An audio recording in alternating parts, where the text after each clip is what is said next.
मित्रों, जैसा कि हम सब जानते हैं कि वेद सब सत्य विद्याओं की पुस्तक है और सेफ्टी भी एक सत्य विद्या है। और इस विद्या के बारे में वेद में मंत्र न दिए हो, ये कैसे हो सकता है? तो आइए आज हम जानते हैं कि कौन से मंत्र में सेफ्टी की बात आती है। मित्रों, अथर्ववेद का एक मंत्र है, बोधश्य त्वा प्रतिबोधश्य रक्षताम अस्वप्नश्च त्वा अन्वद्राणश्च रक्षताम गोपायंश्च त्वा जागृविश्च रक्षताम। इस वेद मंत्र में सेफ्टी का संपूर्ण विज्ञान बीज रूप में निहित है। आइए अब हम देखते हैं इसके एक एक पद को लेकर के। सबसे पहला आता है बोधश्य, यानी कि बोध, या हम कह सकते हैं ज्ञान, नॉलेज। मतलब हमको अपना नॉलेज बढ़ाना पड़ेगा अगर हम सेफ्टी चाहते हैं। अब ये नॉलेज कैसे बढ़ाया जाएगा? जैसे ही कोई वर्कर प्लांट में आता है, चाहे वो ऑफिसर हो या छोटा वर्कर ही क्यों ना हो, उसका प्लांट में सेफ्टी इंडक्शन ट्रेनिंग जरूर होना चाहिए।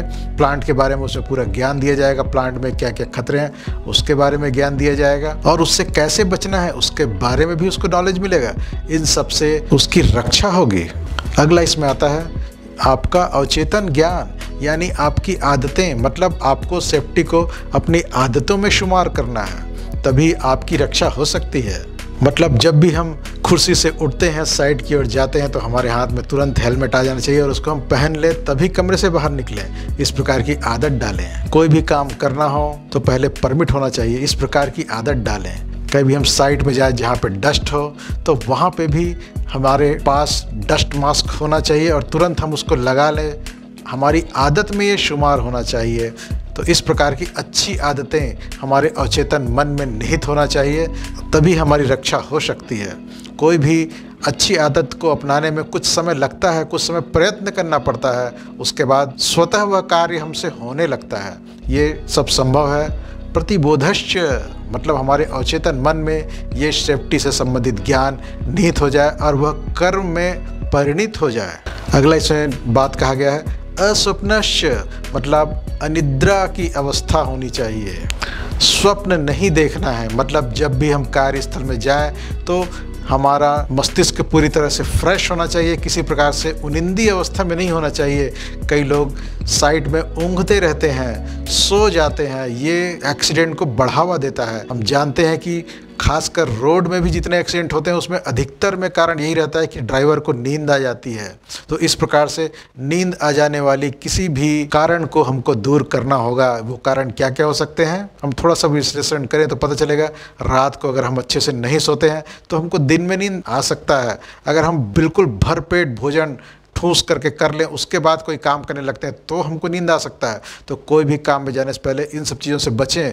स्वप्न की अवस्था में न जाएं, निद्रा की अवस्था में न जाएं, तभी हमारी रक्षा हो सकती है। अगला इसमें तत्व बताया गया है त्वा अन्वद्राण, यानी अविचलता, स्थिर नियम, इसके द्वारा भी हम रक्षित होते हैं। मतलब जो भी रूल रेगुलेशन हमने सीखा है, हम जानते हैं, उस पर हम स्थिर रहें, उसको कभी भी बाईपास ना करें। जितने भी सेफ्टी इक्विपमेंट वहाँ पे इंस्टॉल्ड है उसको भी कभी बाईपास ना करें। खासकर मशीनों में गार्ड लगा होगा, ऑटोमेटिक बहुत सारे सेफ्टी सिस्टम होते हैं, जैसे कि स्प्रिंकलर सिस्टम हो सकता है। ये सब भी जो कि स्थिर रहते हैं, वहाँ पर साइड में उपस्थित रहते हैं और जैसे ही खतरा आता है ये एक्टिवेट हो जाते हैं। तो इस प्रकार के जितने भी स्थिर नियम हैं, स्थिर मशीनें हैं जो कि सेफ्टी का काम करती हैं, उन सब के माध्यम से हमारी रक्षा होती है। तो इसको अधिक से अधिक स्थापित करें, तभी हमारी रक्षा हो सकती है।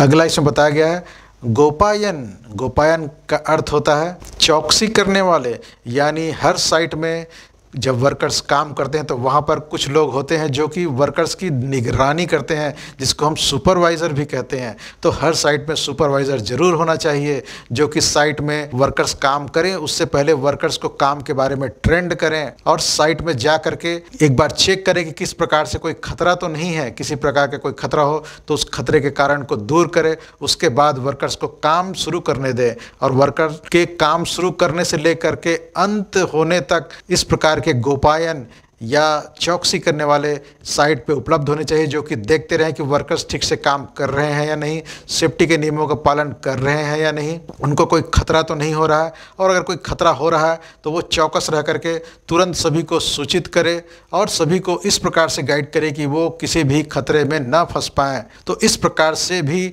हमारी रक्षा होगी, हमारे कार्यस्थल की रक्षा होगी, हमारे श्रमिकों की रक्षा होगी। अगला इसमें बताया गया है सेफ्टी के लिए जरूरी है त्वजागरी विह, यानी कि हमारी सतर्क इंद्रियां, हमारी आंखें साइट को देखती रहे, हमारे कान साइट में सुनते रहें, हमारा नाक भी सूंघते रहे, तभी हम रक्षित हो सकते हैं। सोचें कि अगर कोई वर्कर ऐसा है जो साइट में तो है लेकिन उसकी आंखें सामने क्या हो रहा है उसको नहीं देख पा रही, उसका ध्यान कहीं और लगा हुआ है, तो ऐसे वर्कर का एक्सीडेंट होने की ज़्यादा संभावना होगी। अगर कोई वर्कर कान में हेडफोन लगा करके साइट में गया हुआ है और वह साइट में क्या खतरा है और कौन क्या उसको चेतावनी दे रहा है, कोई सायरन तो नहीं सुनाई दे रहा है, उसको सुनने के बजाय वो कोई गाना सुन रहा है या कुछ बातचीत फ़ोन के माध्यम से कर रहा है, तो ऐसे वर्कर्स का एक्सीडेंट होने की संभावना ज़्यादा होती है। वैसे ही सोचे कि अगर एक वर्कर के नाक में कोई समस्या है, अगर उसको कोई सर्दी है और ऐसी अवस्था में कहीं गैस लीकेज हो जाए, कोई जहरीला तत्व का लीकेज हो जाए, तो उस वर्कर को पता नहीं चलेगा, गंध में कोई परिवर्तन, और वह उसके लिए गंभीर दुर्घटना का कारण बन सकता है। तो इसलिए अपने इंद्रियों को जागृत रखना ये भी हमारी रक्षा का कारण बनता है। तो मित्रों, ये 6 तत्व बताए गए हैं जिसके माध्यम से हम किसी भी साइट को दुर्घटना मुक्त बना सकते हैं और सभी वर्कर को सुरक्षित बना सकते हैं। तो मित्रों, ये वीडियो आपको कैसा लगा? अगर ये वीडियो आपको पसंद आता है तो इसे लाइक ज़रूर करें और अपने मित्रों को भी शेयर करें। और अगर आप इस चैनल में पहली बार आए हैं तो इस चैनल को सब्सक्राइब कर सकते हैं ताकि इस प्रकार के वीडियो आपको हमेशा मिलते रहें। तो आज के लिए इतना ही, आज हम विदा लेते हैं, मिलेंगे अगले वीडियो में, तब तक के लिए नमस्कार।